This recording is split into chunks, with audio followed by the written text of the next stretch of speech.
My phone vibrated at 3:15 p.m. on a Saturday as I finalized the table assignments for the annual Pediatric Wellness Foundation Gala. 850 attendees, 50 major sponsors, the governor, 4 Congress members, and the state attorney general. All locked in. The message from Mom read, "Please skip the family barbecue tomorrow, Elena. Isabella's new boyfriend is Congressman Daniel Hargrove. We're trying to make a good impression. Your little foundation job might make things awkward. Love you." I stared at the screen, a slow smile forming. 12 years of turning a scrappy startup into the state's leading child health advocacy group, and my mother still called it your little foundation job.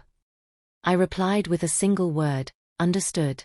What they didn't know, what they'd never once asked, was that Congressman Hargrove was delivering the keynote at my gala tonight, in the exact same resort where their barbecue was booked in the Garden Pavilion. And he'd be seated right beside me. Growing up as the overlooked middle kid in the Ramirez clan meant perfecting invisibility. My older sister, Isabella, was the dazzling one, prom queen, debutante, married a tech heir at 24, divorced by 27, now dating a rising political star at 30. My younger brother Mateo was the golden boy, soccer scholarship to UCLA, pro tryouts, now a popular ESPN analyst. I was the quiet one. Elena's the smart one, Dad would say, like it was a consolation prize. When I announced at 17 that I wanted to run a non-profit, Dad chuckled. "Sweetheart, that's noble, but it won't pay the bills. Maybe nursing, steady hours, good pension." Isabella, filing her nails, added, "Or just find the right guy. Works for me." I stopped sharing after that. At 19, I began volunteering at a children's cancer center. Reading stories, holding hands during chemo, cutting through insurance red tape for desperate parents. One father hugged me in the corridor, sobbing, "You got us the grant. You saved our home." That moment lit the fire. I transferred to the state university, majored in public health and policy, waited tables and tutored to cover tuition since we already paid for Isabella's school, and Mateo's on scholarship.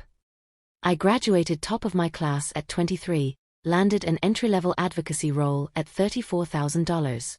My family's reaction? Polite nods. "Cute," Mom said. "But when will you get a real job?" They never noticed when, at 24, I launched the Pediatric Wellness Foundation with a $60,000 grant I wrote in stolen hours. I lived on peanut butter sandwiches, kept my ancient Civic, poured every dollar back in. Sunday dinners revolved around Isabella's latest flame and Mateo's highlight reels. When they asked about me, still at that kid's charity. That's sweet. By 28, PWF employed 38 people, operated on $9.1 million, had rescued 4,200 families from medical bankruptcy, and pushed through 4 landmark state laws. I testified in Washington, made national lists of young changemakers, built alliances with every policymaker who mattered, including Congressman Daniel Hargrove. We'd co-authored 2 bills. He credited me publicly for the Family Medical Debt Protection Act. 6 months ago, his team asked if he'd keynote our gala. I said yes instantly. Tonight we expected to clear $7 million. I only learned yesterday that he was dating Isabella. Congressman Hargrove arrived early, greeting me warmly. "Elena, this venue is stunning. You've built something extraordinary."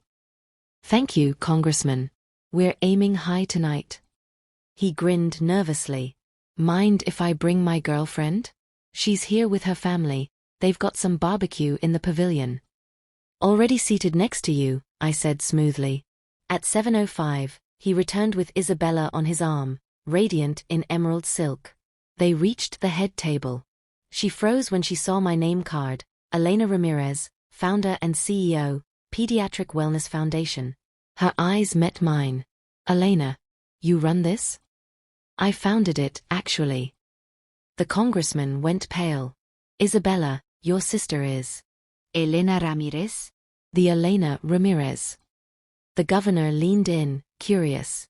Isabella stammered, "We thought. She just does charity stuff." Hargrove's expression darkened. He excused himself, stepped away, and texted furiously. Minutes later he returned, voice low but carrying, "I just spoke to your parents.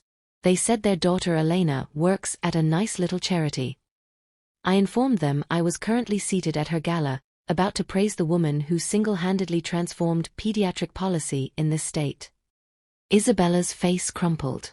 On stage later, Hargrove didn't hold back. He celebrated my work, then paused. Tonight I learned how easy it is to overlook greatness in our own families. Don't let the quiet ones stay invisible. Recognize them before someone else has to point it out. The room erupted in a standing ovation.